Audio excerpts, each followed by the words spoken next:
नमस्कार दोस्तों, स्वागत है आपका संपूर्ण दिन में। मैं हूं साकिब मिश्रा। हम पढ़ रहे थे कक्षा 6 की इतिहास की पुस्तक का अध्याय 3। ठीक है दोस्तों, तो इसमें हम कुछ चीज़ें पढ़ चुके थे, कुछ पॉइंट्स हम पढ़ चुके थे। आज ये तीसरा पार्ट है इसका, तो इसमें हम पढ़ने वाले हैं। आइए देखते हैं। आज का हमारा पॉइंट है कच्चे माल की खोज। ठीक है दोस्तों, तो आज हम कच्चे माल की खोज के बारे में पढ़ेंगे कि इस समय के लोग किस तरीके से अपने उपयोग के लिए कच्चे माल को ढूंढते थे, कहाँ से ये अपना कच्चा माल लाते थे। ठीक है दोस्तों, तो इसके बारे में हम जानेंगे और आज हम कोशिश करेंगे। आज मैं कोशिश करूंगा कि आपको पूरा चैप्टर बता दूं जितना भी अभी तक बचा है। ठीक है दोस्तों, तो आइए शुरू करते हैं आज का वीडियो। तो सबसे पहले हम जानेंगे कच्चे माल की खोज में। ठीक है, तो कहाँ से ये कच्चा माल लाते थे इसके बारे में हम आज जानते हैं। तो कच्चा माल, सबसे पहले ये जानते हैं कि कच्चा माल होता क्या है।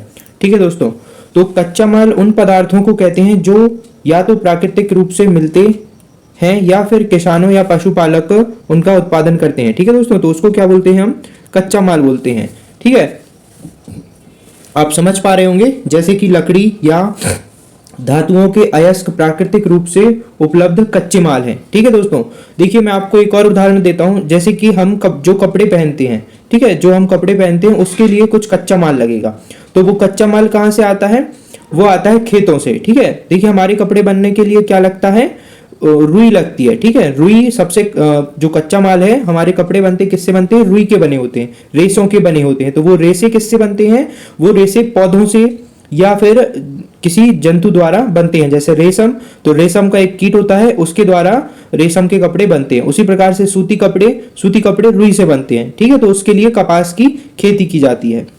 तो इस प्रकार से कच्चा माल क्या हो गया, यहाँ पे रुई हो गया। इसी तरीके से हमारी जो गाड़ियां हैं उनमें क्या हम यूज करते हैं, पेट्रोल और डीजल यूज करते हैं। तो पेट्रोल और डीजल कहाँ से आता है, उसका कच्चा माल है तेल। ठीक है दोस्तों, जो तेल होता है वो आता है बिना रिफाइंड किया हुआ तेल आता है। फिर उस तेल से, कच्चे तेल से, उसमें से कई प्रोडक्ट निकाले जाते हैं, पेट्रोलियम तेल जिसे बोलते हैं। उससे हम पेट्रोल बनाते हैं, डीजल बनाते हैं, मिट्टी का तेल बनता है और भी अलग अलग प्रकार की चीजें बनती हैं। ठीक है दोस्तों, तो कच्चा माल, आशा करता हूं आप कच्चा माल समझ गए होंगे कि कच्चा माल किसे बोलते हैं। ठीक है, तो जैसे और मैं आपको बताऊं कच्चा माल के बारे में। जैसे कि मान लीजिए आपको लकड़ी का घर बनाना है। ठीक है, तो आपको लकड़ी का घर बनाना है, तो आपको उसके लिए कच्चा माल क्या लगेगा, लकड़ी लगेगी। तो यहाँ पे कच्चा माल क्या हो गया, लकड़ी हो गया। ठीक है, तो आप समझ गए होंगे अब इतने उदाहरणों से।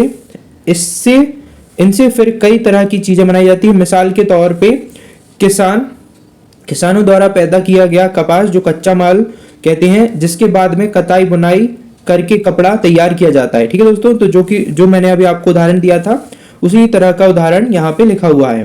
हड़प्पा में लोगों को कई चीजें वहीं मिलती थी, लेकिन देखिए बहुत सी हड़प्पा वासी थे जो, उनको बहुत सी चीजें उनके स्थान पे ही मिल जाती थी। लेकिन जैसे कि तांबा, लोहा, सोना, चांदी, बहुमूल्य पत्थर जैसे पदार्थ वे दूर दूर से लेके आते थे। ठीक है, तो ये चीजें उनको उनकी जगह पे नहीं मिलती थी। ठीक है, तो वो क्या करते थे, दूर दूर से आयात करते थे इन सभी चीजों का। ठीक है, अब आइए आगे पढ़ते हैं हम। हड़प्पा के लोग तांबे का आयात संभवतः आज के राजस्थान से करते थे। ठीक है दोस्तों, तो यहाँ पे आप अपने पॉइंट लिख सकते हैं। ठीक है, तो यहाँ पे क्या पॉइंट बनता है हमारा, हड़प्पा के लोग तांबे का आयात संभवतः राजस्थान से करते थे। ठीक है, तो आप यहाँ पे सीधा सीधा लिख सकते हैं कि जो हड़प्पा वासी थे वो तांबे का आयात कहाँ से करते थे, राजस्थान से करते थे। यहाँ तक कि पश्चिम एशियाई देश ओमान से भी तांबे का आयात किया जाता था। और इसके अलावा तांबे का आयात कहाँ से किया जाता था, पश्चिम एशियाई देश ओमान से। कांसा बनाने के लिए तांबे के साथ मिलाई जाने वाली धातु टिन का आयात आधुनिक ईरान और अफगानिस्तान से किया जाता था। ठीक है दोस्तों, तो आप इसमें लिख सकते हैं कि हड़प्पा वासी कांसे का आयात कहां से करते थे, आधुनिक ईरान और अफगानिस्तान से करते थे।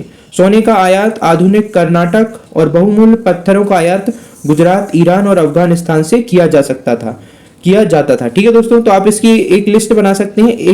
एक तरफ लिख सकते हैं बहुमूल्य वस्तुएं, या आप एक साइड लिख सकते हैं वस्तुएं और एक साइड आयात किए जाने वाला क्षेत्र। ठीक है दोस्तों, एक तरफ आप लिख लीजिए वस्तु और एक तरफ लिख लीजिए आयात करने वाला देश या क्षेत्र या जगह। ठीक है दोस्तों, तो एक साइड लिख लीजिए, पहले लिख लीजिए तांबा, अब वो कहाँ से मंगाया, राजस्थान से, तो राजस्थान लिख लीजिए। फिर इसी तरह से तांबा कहाँ कहाँ से मंगाया जाता था, एक तो राजस्थान और एक ओमान से, ठीक है। और कांसा बनाते थे तो कांसे में क्या मिलाया जाता है, टिन मिलाया जाता है। तो टिन कहाँ कहाँ से आता था, आधुनिक ईरान से और अफगानिस्तान से, ठीक है। इसी प्रकार से सोना कहाँ से आता था, तो सोना आता था कर्नाटक से, ठीक है। और बहुमूल्य पत्थर तो वो कहाँ से आते थे, गुजरात, ईरान और अफगानिस्तान से, ठीक है। तो आप इस तरीके से एक लिस्ट के रूप में आप इसको लिख सकते हैं और याद कर सकते हैं। यहाँ पे एक चित्र बने, ये कुछ चित्र दिए हुए हैं, आइए इनके बारे में पढ़ते हैं। चीजें जो एक जगह से दूसरी जगह कैसे ले जाया जाता था, ठीक है दोस्तों। तो देखिए पुराने जमाने में कैसे ले जाया जाता था, तो इन चित्रों को देखो, एक खिलौना है और दूसरी तरफ मोहर।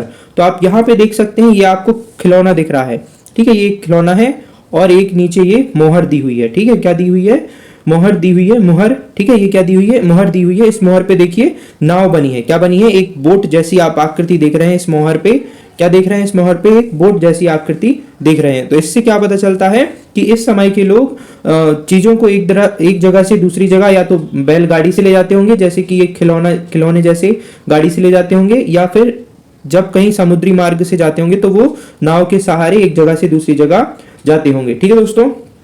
क्या तुम बता सकते हो कि हड़प्पा के लोग आयात के लिए किन साधनों का उपयोग करते थे, तो आप इनसे देख के बता सकते हैं। पिछले अध्याय में क्या तुमने पहिए वाले वाहनों की जानकारी दी गई है, ठीक है। पिछले अध्याय में क्या तुमको पहिए वाले वाहनों की जानकारी दी गई है, तो आप पिछली वीडियो को देखिए और उससे इसका उत्तर बताइए, ठीक है दोस्तों। बच्चों का खिलौना हल, आज हल चलाने वाले ज्यादातर किसान पुरुष होते हैं। हमें ज्ञात नहीं है कि क्या हड़प्पा में भी यही प्रथा थी। तो देखिए नीचे ये हल का चित्र बना हुआ है, ठीक है। अब आइए हम नेक्स्ट पॉइंट पढ़ते हैं अपना, नगरों में रहने वालों के लिए भोजन, ठीक है। तो जो नगर में जो लोग उस समय रहते थे वो अपना भोजन कैसे इकट्ठा करते थे उसके बारे में इस पॉइंट में हम समझेंगे, ठीक है। लोग नगरों के अलावा गांवों में रहते थे, वे अनाज उगाते थे, ठीक है, जानवर पालते थे। किसान और चरवाहे ही शहर में रहने वाले शासकों, लेखकों और दस्तकारों के खाने का सामान देते थे, ठीक है, दस्तकारों को खाने का सामान देते थे, ठीक है। तो किसान और चरवाहे उस समय भी शहर में रहने वाले शासकों, लेखकों और दस्तकारों को खाने का सामान देते थे।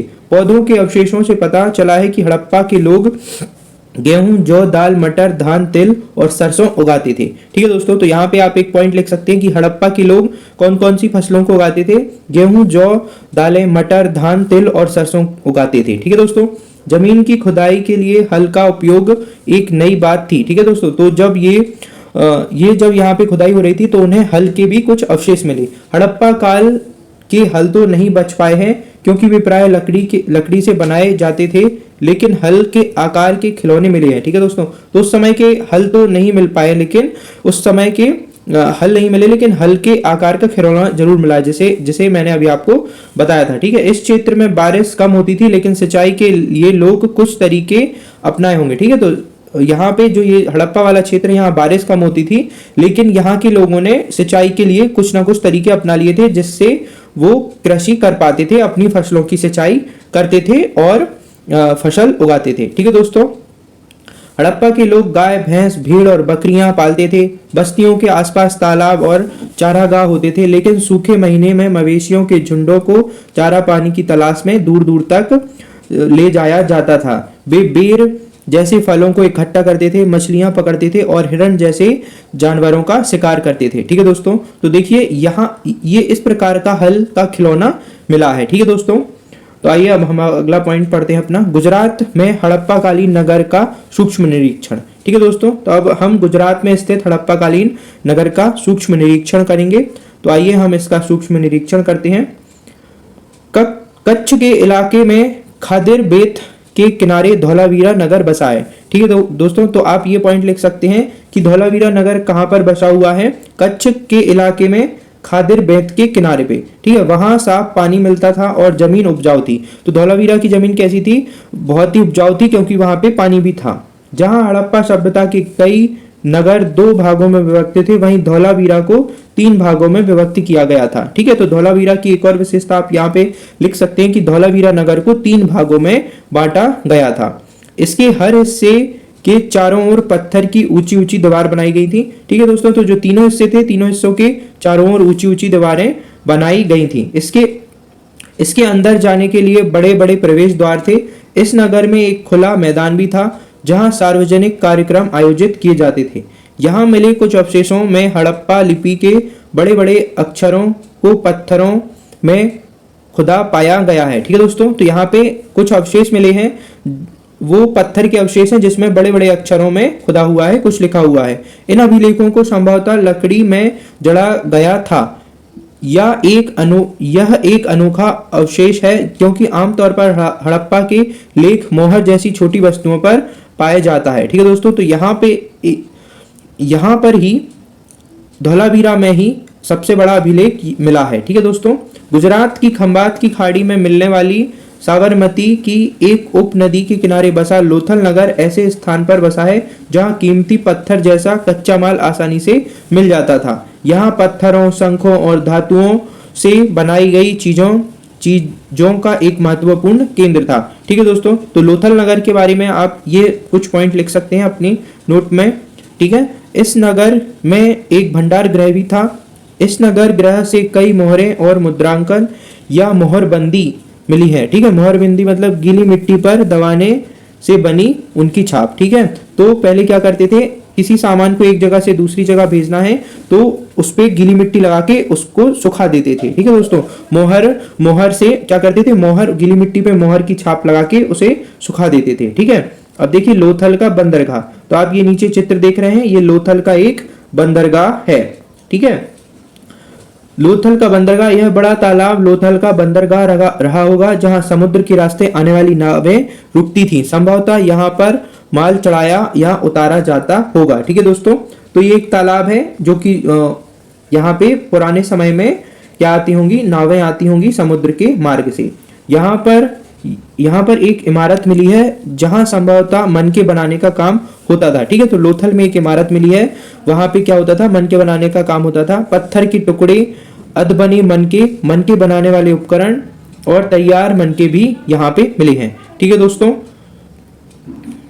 सभ्यता के अंत का रहस्य। ठीक है, इसके पहले हम पढ़ लेते हैं मोहर, मुद्रा और मुद्रांकन और या फिर मोहरबंदी क्या है। देखिए, मोहरों का प्रयोग सामान से भरे उन डिब्बों या थैलों को चिन्हित करने के लिए किया जाता था जिन्हें एक जगह से दूसरी जगह भेजा जाता है। थैले को बंद करने के बाद उनकी मुहानों पर गीली मिट्टी पोत कर उन पर मोहर लगाई जाती थी। मोहर की छाप को मोहरबंदी कहते हैं। ठीक है दोस्तों, तो देखिए क्या करते थे, देखिए इस प्रकार की मोहरबंदी होती थी। आपने देखा होगा जब भी कहीं किसी स्थान को सील किया जाता है, ठीक है, क्या किया जाता है, परमानेंट बंद किया जाता है। तो आपने पुलिस की कार्यवाही अगर देखी होगी, कहीं पे सील बंद जगह देखी होगी, तो आपने देखा होगा वहां पे ताला लगा के उस पे कपड़ा लगा के और एक प्लास्टिक का उस पे या लाख का, ठीक है, लाख का एक कुछ प्लास्टिक का वो डालते हैं और उस पे सील लगा देते हैं। ठीक है, तो इसी प्रकार से यहाँ पे होता था। कोई वस्तु को ऐसे पैक किया, मान लो ये वस्तु है, उसे पैक किया, अब यहाँ पे मिट्टी रखी और फिर यहाँ पे छाप लगा दी। ठीक है दोस्तों, तो ये आप देख सकते हैं इस पे ऐसे छाप उभरी हुई है। ठीक है, छाप आप देख सकते हैं। तो ये क्यों लगाया जाता था, अगर यह छाप टूटी हुई नहीं होती थी तो साबित हो जाता था कि सामान से कोई छेड़छाड़ नहीं हुई है, तो इसलिए ये सील लगाई जाती है। ठीक है दोस्तों, अब हम जानते हैं कि सभ्यता का अंत कैसे हुआ। ठीक है दोस्तों, तो इसके लिए पुरातत्वविदों की अलग अलग सोच है। ठीक है, तो आइए फिर भी हम इसका रहस्य जानते हैं। लगभग 3900 साल पहले एक बड़ा बदलाव देखने को मिलता है। अचानक लोगों ने इन नगरों को छोड़ दिया। लेखन, मोहर और बांटों का प्रयोग बंद हो गया। दूर दूर से कच्चे माल का आयात काफी कम हो गया। मोहनजोदड़ो में सड़कों पर कचरे के ढेर बनने लगे। जल निकासी प्रणाली नष्ट हो गई और सड़कों पर ही झुग्गीनुमा घर बनाए जाने लगे। यह सब क्यों हुआ, कुछ पता नहीं। ठीक है, तो कुछ पता नहीं है आखिरकार ऐसा कुछ भी क्यों हुआ। कुछ विद्वानों का कहना है कि नदी सूख गई थी, अन्य का कहना था कि जंगलों का विनाश हो गया था। इसका कारण ये हो सकता है कि ईंट पकाने के लिए ईंधन की जरूरत पड़ी थी। इसके अलावा मवेशियों के बड़े बड़े झुंडों से चारागाह और घास वाले मैदान समाप्त हो गए होंगे। कुछ इलाकों में बाढ़ आ गई, लेकिन इन प्रमाणों से यह स्पष्ट नहीं हो पाता कि सभी नगरों का अंत कैसे हो गया, क्योंकि बाढ़ और नदी के सूखने का असर कुछ ही इलाकों में हुआ होगा। ठीक है दोस्तों, तो विद्वानों में भी मतभेद है आखिरकार इस सभ्यता का अंत क्यों और कैसे हुआ। ऐसा लगता है कि शासकों का नियंत्रण समाप्त हो गया। जो भी कुछ हुआ हो, परिवर्तन का असर बिल्कुल साफ दिखाई देता है। कुछ कुछ पाकिस्तान के सिंध और पंजाब की बस्तियां उजड़ गई थीं। कई लोग पूर्व और दक्षिण के इलाकों में नई और छोटी बस्तियों में जाकर बस गए। इसके लगभग 1400 साल बाद नए नगरों का विकास हुआ। इनके बारे में तुम अध्याय, ठीक है दोस्तों, तो इसके 1400 साल बाद कुछ नए नगर बसे, नए नगरों का विकास हुआ। इनके बारे में हम अध्याय 5 और 8 में पढ़ेंगे। ठीक है दोस्तों, अब आइए जान लेते हैं अन्यत्र इसी समय किसी और जगह पर क्या चल रहा था इसी समय काल में, तो उसके बारे में हम जानते हैं। अपना देखिए, आपके पास अगर एटलस हो तो आप अपना एटलस लीजिए और उसमें नील नदी को ढूंढिए। ठीक है, क्या ढूंढना है आपको? सबसे पहले नील नदी को ढूंढना है। जब आपको नील नदी मिल जाए तो उसके आसपास का जो क्षेत्र है, ठीक है, तो वो क्या है? मिस्र है। ठीक है, वो क्या है? वो आसपास का नील नदी के आसपास का क्षेत्र क्या है? मिस्र है। तो नील नदी के आसपास वाले इलाकों को छोड़कर मिस्र का अधिकांश भाग रेगिस्तानी था। ठीक है, तो जो नील नदी है उसी के आसपास मिस्र है, और मिस्र का ये जो नील नदी वाला क्षेत्र था वो इलाका भर कैसा था? हरा भरा था। क्यों था? क्योंकि ये नील नदी थी वहां पे, और बाकी का इलाका कैसा था? रेगिस्तानी था। लगभग 5000 साल पहले मिस्र में शासन करने वाले राजाओं ने सोना, चांदी, हाथी दांत, लकड़ी और हीरे जवाहरात लाने के लिए अपनी सेनाएं दूर दूर तक भेजी। इन्होंने बड़े बड़े मकबरे बनवाए जिन्हें पिरामिड के नाम से जाना जाता है। राजाओं के मरने पर उनके शवों को इन्हीं पिरामिडों में दफनाकर सुरक्षित रखा जाता था। इन शवों को ममी कहा जाता है। उनके शवों के साथ और भी अनेक चीजें दफनाई जाती थीं। इनमें खाद्यान्न, पेय, वस्त्र, गहने, बर्तन, वाद्य यंत्र, हथियार और जानवर शामिल है। कभी कभी शव के साथ उनके सेवक और सेविकाओं को भी दफना दिया जाता था।